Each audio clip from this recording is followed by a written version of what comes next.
For example Nifty 25,000 దగ్గర ఉంది, మీరు 25,000 షార్ట్ స్ట్రాటజీని తీసుకున్నారు, మీ యొక్క బ్రేక్ ఈవెన్స్ 26,000, డౌన్ సైడ్ 24,000 అనుకుందాం. మార్కెట్ ఎప్పుడైతే 26,000 వైపు వెళ్తుందో అప్పుడు మీరు ఏం చేయాలంటే 26,000 దగ్గర ఉన్న ఒక కాల్ ఆప్షన్ని బై చేయండి.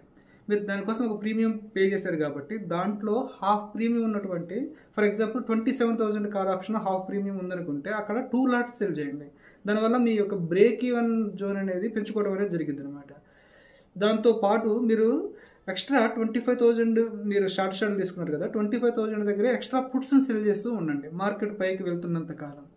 ఈ రకంగా చేయడం వల్ల మీ యొక్క ప్రాఫిట్ని పెంచుకోవచ్చు, మీ యొక్క బ్రేక్ ఈవెన్ జోన్ కూడా ఎక్స్పాండ్ చేసుకుంటూ వెళ్ళొచ్చు. మార్కెట్ ఇంకా అబ్నార్మల్గా పెరిగి 27,000 కూడా వెళ్ళింది అనుకుందాం, అప్పుడు అక్కడ సెల్ చేసిన 2 లాట్స్ని ఎగ్జిట్ అయిపోయి మళ్ళీ అక్కడ 27,000 కాల్ ఆప్షన్ బై చేసి అందులో హాఫ్ ప్రీమియం ఉన్నటువంటి far out of the money ఆప్షన్ని దానికి డబుల్ ద క్వాంటిటీని సెల్ చేయండి. ఈ రకంగా మీరు మీ యొక్క బ్రేక్ ఈవెన్ని పెంచుకుంటూ ఎక్స్ట్రా పుట్స్ని సెల్ చేసుకుంటూ పోతే లాంగ్ రన్లో మీరు ప్రాఫిట్లో ఉండే ఛాన్స్ ఉంటుంది అనమాట. ఇదంతా చేయాలంటే ఎక్కువ క్యాపిటల్ కావాలి. మెయిన్గా ఆప్షన్ సెల్లింగ్లో పెద్ద క్యాపిటల్ ఉన్న వాళ్ళు మాత్రమే సక్సెస్ అవుతారు అనమాట.